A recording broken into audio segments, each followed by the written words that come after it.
Ambiente é um conjunto de substâncias, condições ou circunstâncias em que um objeto ou ação existe, incluindo os elementos naturais, como água, ar, solo, flora e fauna, e humanos, cultura, comportamento, instituições. No sentido biológico, o meio ambiente refere-se ao espaço onde todos os seres vivos interagem, incluindo fatores físicos, químicos e biológicos, que se influenciam a vida. O termo ambiente pode também ser aplicado a contextos sociais, tecnológicos, legais, entre outros, representando o entorno que envolve um indivíduo ou objeto. Políticas públicas são conjunto de ações, decisões e programas adotados por governos para atingir metas específicas e responder às necessidades da sociedade. Elas envolvem a formulação de objetivos claros, alocação de recursos, implementação e avaliação de resultados, podendo abranger diversas áreas como saúde, educação, meio ambiente, segurança, economia, entre outras. O conceito da política pública inclui tudo que o governo decide fazer ou não fazer para resolver problemas ou promover o bem comum, implicando um processo dinâmico e complexo de tomada de decisões e ação pública. A grave crise ambiental não será enfrentada nem resolvida por uma série de iniciativas individuais bem intencionadas, porém isoladas. É preciso ir além e pensar a transformação da coisa pública, relacionada ao bem comum. É aí que entram as políticas públicas. Mas o que são políticas públicas e o que as compõe? Segundo o professor e pesquisador Francisco Heidemann, as políticas públicas surgiram na primeira metade do século XX, entre as duas grandes guerras, quando a decadência do liberalismo fez com que o Estado precisasse intervir mais na vida social e na economia. Um conceito geral para políticas públicas seria, então, as intenções de construção do bem comum que são transformadas em uma ação ou conjunto de ações. Mas estes processos de construção não são meramente técnicos. Eles são eminentemente políticos. Existe uma relação política de interesses e entre as instituições envolvidas, da qual derivam o conteúdo de uma política pública, que pode ser apresentado na forma de uma lei, por exemplo. E a lei sozinha não orquestra ações. São necessários planos, programas ou projetos que organizam e detalham essas ações. Assim, uma política pública sempre estará sujeita ao ambiente político. E ele pode desfazer rapidamente uma política pública construída por décadas. É o que estamos vendo ocorrer com a política ambiental brasileira no desgoverno Bolsonaro. E passando a boiada. Portanto, o esforço empregado na elaboração e execução de uma política não basta. É preciso uma luta constante para que ela seja mantida. E é esta uma de nossas lutas.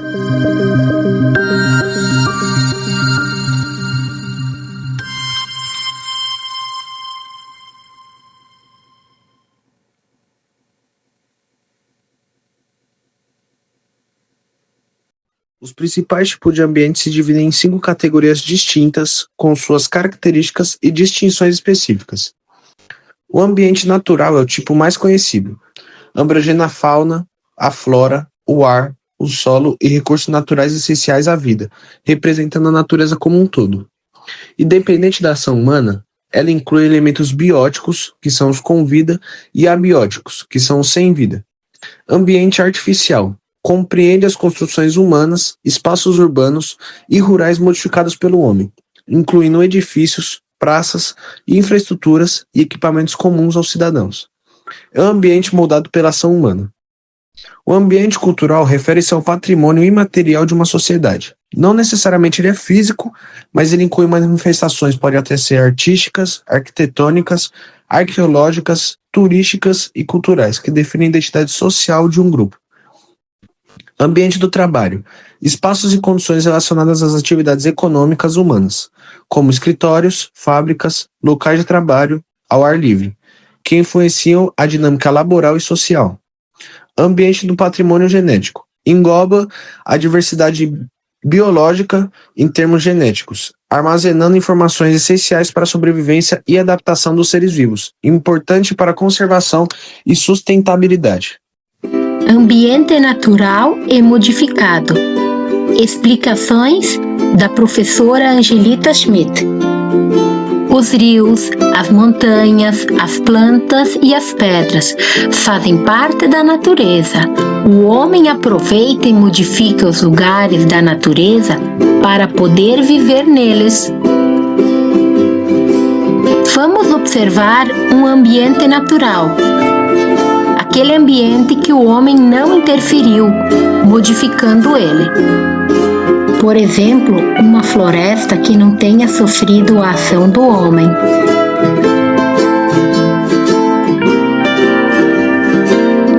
Vamos observar ambientes modificados pela ação do homem. Por exemplo, a zona urbana de uma cidade é um ambiente modificado pela ação do homem. A zona rural também é um ambiente modificado pelo homem.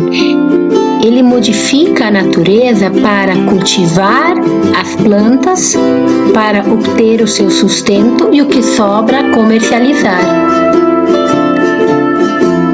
O homem modifica o ambiente para viver, para obter o seu sustento. Modificar o ambiente é uma necessidade humana. Os 5 tipos de meio ambiente influenciam políticas públicas de maneiras específicas, moldando objetivos, estratégias e ações governamentais para promover o bem-estar social, econômico e ambiental. Ambiental natural. Políticas públicas ambientais são fundamentais para a conservação dos recursos naturais, proteção da biodiversidade, controle da poluição e mitigação das mudanças climáticas.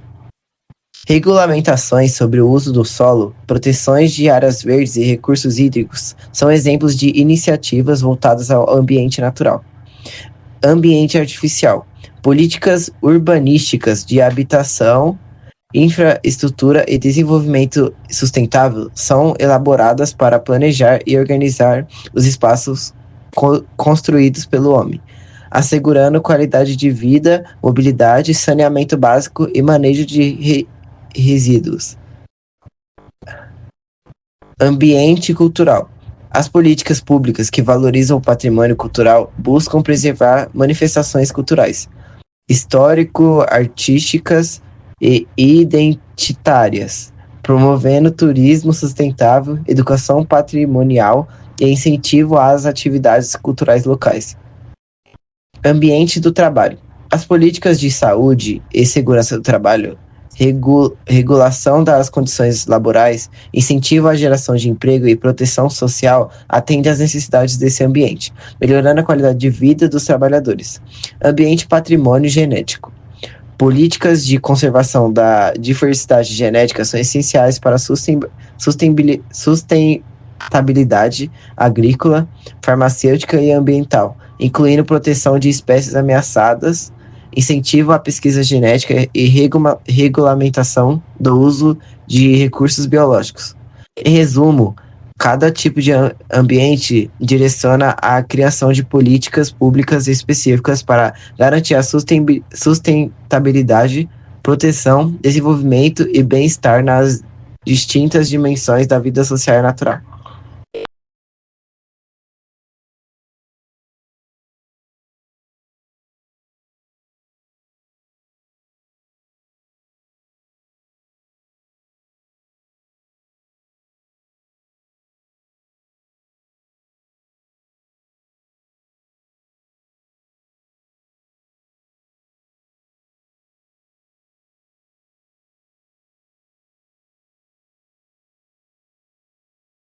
Legislação ambiental. O que é e como ela impacta o meio ambiente?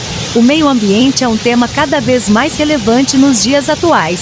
A preocupação com as mudanças climáticas, o desmatamento, a poluição e outros problemas ambientais têm levado governos, empresas e a sociedade em geral a buscar soluções para proteger e preservar o meio ambiente. Nesse contexto, a legislação ambiental surge como um instrumento importante para garantir a proteção ambiental. Neste artigo vamos entender melhor o que é a legislação ambiental, qual é a sua importância e como ela impacta o meio ambiente. O que é a legislação ambiental? A legislação ambiental é um conjunto de leis, normas, regulamentos e medidas administrativas que têm como objetivo proteger o meio ambiente. Essas leis estabelecem regras para o uso dos recursos naturais, a conservação da biodiversidade, a prevenção e o controle da poluição e outras questões relacionadas ao meio ambiente.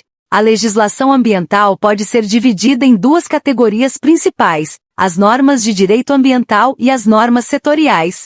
As normas de direito ambiental são aquelas que estabelecem os princípios e as diretrizes gerais da proteção ambiental, como a Lei de Política Nacional do Meio Ambiente. Já as normas setoriais são aquelas que regulam atividades específicas que podem afetar o meio ambiente, como a Lei de Resíduos Sólidos e a Lei de Crimes Ambientais. Qual é a importância da legislação ambiental? A legislação ambiental é importante por diversos motivos. Em primeiro lugar, ela ajuda a preservar a biodiversidade e os ecossistemas, evitando que espécies sejam extintas e ecossistemas sejam degradados. Além disso, ela contribui para a prevenção e o controle da poluição, reduzindo os impactos negativos da atividade humana sobre o meio ambiente. A legislação ambiental também é importante porque ajuda a promover o desenvolvimento sustentável. Ao estabelecer regras para o uso dos recursos naturais, a legislação ambiental incentiva o uso racional desses recursos, evitando o esgotamento e a degradação dos ecossistemas.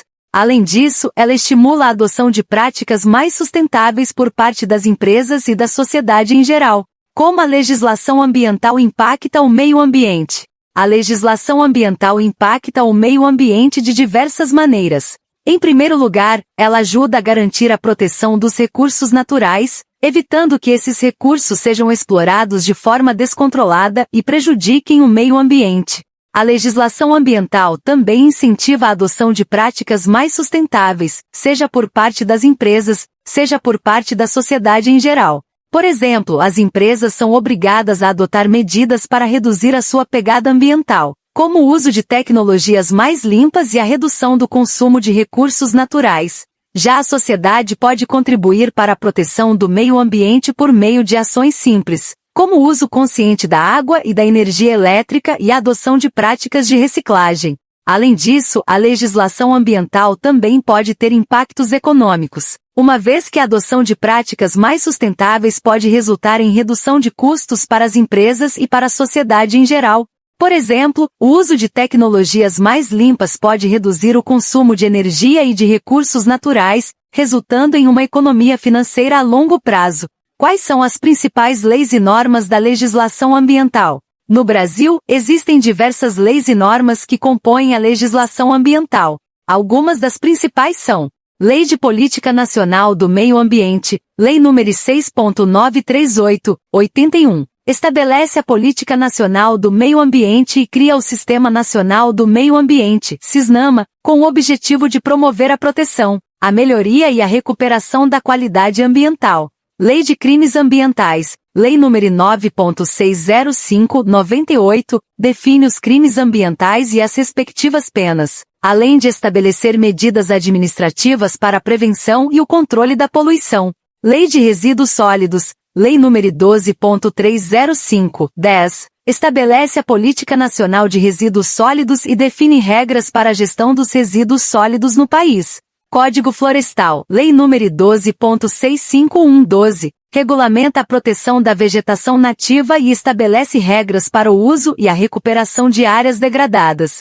Convenção sobre Diversidade Biológica, estabelece medidas para a conservação da biodiversidade e o uso sustentável dos recursos naturais. A legislação ambiental é um conjunto de normas jurídicas que tem como objetivo proteger e preservar o meio ambiente. ela é importante para garantir a proteção dos recursos naturais, a prevenção e o controle da poluição e o desenvolvimento sustentável. Além disso, ela incentiva a adoção de práticas mais sustentáveis por parte das empresas e da sociedade em geral. No Brasil, existem diversas leis e normas que compõem a legislação ambiental, como a Lei de Política Nacional do Meio Ambiente, a Lei de Crimes Ambientais, a Lei de Resíduos Sólidos e o Código Florestal, entre outras. É importante que a população conheça e respeite essas leis, contribuindo para a proteção e a preservação do meio ambiente. Acordos internacionais sobre ambiente são tratados, convenções e protocolos firmados entre países com o objetivo de enfrentar desafios ambientais globais de forma cooperativa.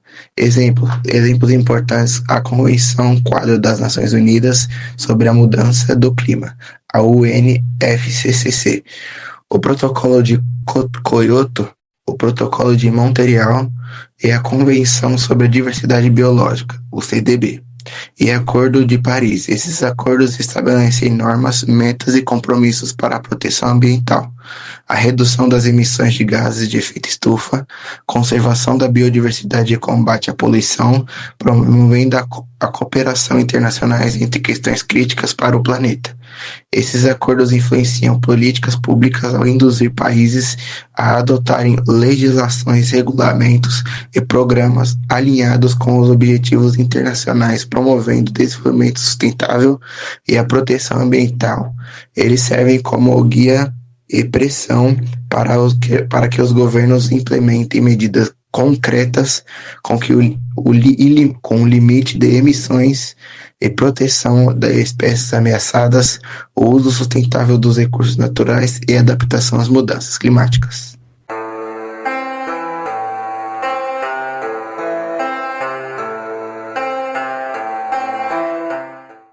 De junho de 1992, aqui no Rio Centro, tem início a Conferência das Nações Unidas sobre Meio Ambiente e Desenvolvimento. 900 representantes de governo e chefes de Estado vão tomar as decisões das quais depende o nosso futuro, o futuro do planeta Terra. Chefes de Estado, representantes de governo, cientistas, pesquisadores, representantes da sociedade civil e das organizações não governamentais de todo o mundo se reuniram no Rio de Janeiro para tomar decisões, assinar tratados e propor alternativas para o futuro do planeta. Os ilustres delegados têm dito que este é um momento histórico. No entanto, só será assim se nossos esforços em favor do planeta continuarem. Se a verdadeira conferência, a culminação de longas deliberações, também marcar um novo começo. E com isso, quero dizer, um novo ponto de partida do sistema das Nações Unidas, das ações dos Estados e da mobilização de todos os povos do mundo. And for the mobilization of all peoples of the world. A Conferência das Nações Unidas recebeu 3.000 delegados oficiais, 400 representantes de organizações intergovernamentais e mais de 100 chefes de Estado. Fato inédito em toda a história da ONU. No Rio Centro, eles negociaram convenções e medidas que poderão ter força de lei. Com muita força de pressão, os 35.000 representantes das organizações não governamentais presentes no Fórum Global firmaram mais de 30 tratados alternativos. Foi também a primeira vez que as organizações não governamentais foram chamadas a se articularem globalmente, o que resultou numa agenda própria de discussões e no encontro de lideranças mundiais com pesquisadores na busca de alternativas reais para a preservação e conservação do meio ambiente, da melhoria de condições de vida dos países pobres e, principalmente, da discussão de um novo modelo global de desenvolvimento. As organizações não governamentais fizeram pressão todo o tempo. Livres das injunções diplomáticas, deram o tom mais avançado das discussões, que aconteceram no Fórum Global e também em conferências paralelas. Os Estados Unidos querem ter o acesso de graça garantido aos recursos genéticos que existem nas matas brasileiras e africanas e asiáticas, não querem pagar nada por isso, querem gastar o mínimo em preservar esses ecossistemas preciosos mas querem poder levar os recursos, patentear os resultados de seu trabalho e só vender de volta muito caro, isso só mesmo assim quando lhes interessa repassar algum produto, alguma tecnologia nesse sentido. A conferência não é o bastante para o desenvolvimento sustentável e não é o bastante para o meio ambiente. Então protestamos porque os tratados não são suficientes. Na Rio 92, ficou claro que o mundo hoje se divide no eixo norte e sul, ricos e pobres. E foi no Fórum Global que a voz dos países do sul, os países pobres, se fez ouvir mais alto. Na Eco dos Oprimidos, milhares de pessoas foram às ruas do Rio de Janeiro dizer que, para que haja realmente desenvolvimento sustentável, é preciso mais que palavras e convenções genéricas. É o Eco dos Oprimidos, então é um grupo que não vê a questão do meio ambiente apenas romanticamente, mas vê como uma questão de classe, como uma questão de avançar a nível da sociedade. Isso, com certeza, fortalecerá o processo democrático e a gente terá mentes sadias, povo sadio, país sadio. Brothers, sisters, I'm extremely happy to be here with you. At one place, you see people come from different religious background, sit together, showing their concern about our world. A presença do Dalai Lama, Prêmio Nobel da Paz de 1989, e líder espiritual e político de mais de 6 milhões de tibetanos budistas, esquentou os bastidores da conferência.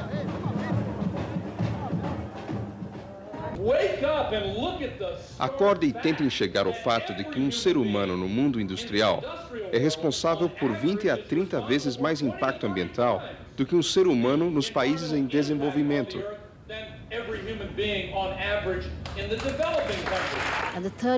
O terceiro mundo, os povos do sul perguntam: é um futuro comum que queremos? Ou devemos falar de um futuro de gente comum? Or must we in fact speak of the future of the commons?